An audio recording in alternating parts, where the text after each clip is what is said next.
भाई दूज का त्योहार 3 नवंबर यानी रविवार को मनाया जाएगा। भाई दूज के साथ ही कार्तिक पंच पर्व का समापन भी हो जाएगा। भाई दूज के मौके पर बहन अपने भाई के माथे पर तिलक करती हैं। इसके साथ ही उसके हाथ पर कलावा बांधती हैं। साथ ही भाई की लंबी उम्र और सुख समृद्धि की कामना करती हैं। ऐसी मान्यता है कि भाई दूज के मौके पर जो भाई अपनी बहन से तिलक करवाता है, उसकी अकाल मृत्यु नहीं होती है। जानिए भाई दूज का शुभ मुहूर्त और पूजा विधि क्या है।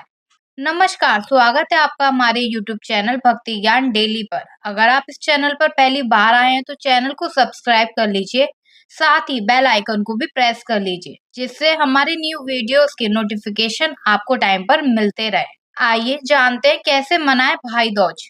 भाई दूज के दिन भाई को सबसे पहले प्रातःकाल चंद्रमा के दर्शन करना चाहिए, जिसके बाद शुद्ध जल से स्नान करना चाहिए। वहीं भाई दूज के मौके पर बहनें भाई के तिलक और आरती के लिए थाल सजाएं। थाल में कुमकुम, सिंदूर, चंदन, फल, फूल, मिठाई और सुपारी आदि सामग्री होनी चाहिए। तिलक करने से पहले चावल के मिश्रण से एक चौक बनाएं। इसके बाद चौक पर भाई को बैठाकर शुभ मुहूर्त में बहन उसका तिलक करे।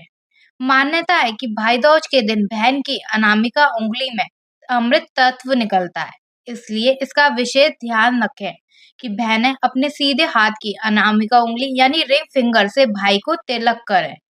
टीका करवाते समय भाई अपना मुख पूर्व या उत्तर दिशा की ओर रखें। बहनें भाई के लिए मंगल कामना करें, तिलक करें और अक्षत लगाएं। तिलक करने के बाद बहन अपने भाई को सुपारी, पान, बताशे, फूल और काले चने देकर आरती उतारें।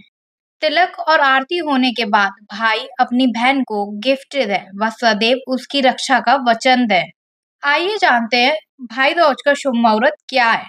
3 नवंबर 2024 भाई दूज पर भाई को तिलक करने का इस साल शुभ मुहूर्त दोपहर 1:10 से शुरू होगा और दोपहर 3:22 पर खत्म होगा। ये शुभ मुहूर्त 2 घंटे 12 मिनट का रहेगा।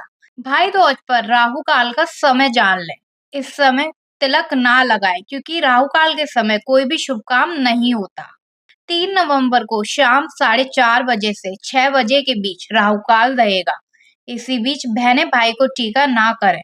राहु काल में किसी भी तरह का शुभ कार्य करने से बचना चाहिए। जो बहनें दिन में भाई को टीका नहीं कर पा रही हैं, वे शाम 6 बजे से रात 9 बजे के बीच शुभ और अमृत चौघड़ियों में भाई को टीका कर सकती हैं। आइए भाई दूज की पौराणिक कथा जानते हैं। भाई दूज को लेकर पौराणिक मान्यता के अनुसार यमुना ने इसी दिन अपने भाई यमराज की लंबी आयु के लिए व्रत किया था और उन्हें अन्नकूट का भोजन खिलाया था। कथा के अनुसार यम देवता ने अपनी बहन को इसी दिन दर्शन दिए थे।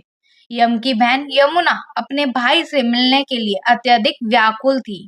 अपने भाई के दर्शन कर यमुना बेहद प्रसन्न हुई। यमुना ने प्रसन्न होकर अपने भाई की बहुत आवभगत की। यम ने प्रसन्न होकर उसे वरदान दिया कि इस दिन अगर भाई बहन दोनों एक साथ यमुना नदी में स्नान करेंगे तो उन्हें मुक्ति प्राप्त होगी। इसी कारण से इस दिन यमुना नदी में भाई बहन के स्नान करने का बड़ा महत्व है। इसके अलावा यमुना ने यम अपने भाई से वचन लिया कि आज के दिन हर भाई को अपनी बहन के घर जाना चाहिए। तभी से भाई दूज मनाने की प्रथा चली आ रही है। भाई दूज यानी यम द्वितीया पर यमराज को प्रसन्न करने के लिए बहनें व्रत भी रखती हैं। भाई दूज के दिन यमराज के साथ उनके सचिव चित्रगुप्त की भी पूजा की जाती है। आइए जानते हैं कि भाई दूज पर यमराज और चित्रगुप्त की पूजा कैसे की जाती है। भाई दूज पर कैसे करें यमदेव की पूजा। शाम के समय घर के बाहर एक सरसों के तेल का चौमुखी दिया जलाएं, जिससे भाई के घर में किसी प्रकार का विघ्न बाधा ना आए और इसके साथ ही प्रार्थना करें कि घर के सभी लोगों की दीर्घायु हो और सभी सेहतमंद रहें। जो पुरुष यम द्वितीया को बहन के हाथ का भोजन करता है, उसे धन, आयुष्य, धर्म, अर्थ और अपरिमित सुख की प्राप्ति होती है।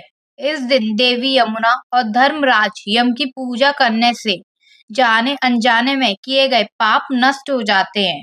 बहन यमुना के कारण इस दिन यमराज की पूजा करने से कष्ट दूर हो जाते हैं। और अकाल मृत्यु का भी भय नहीं रहता है।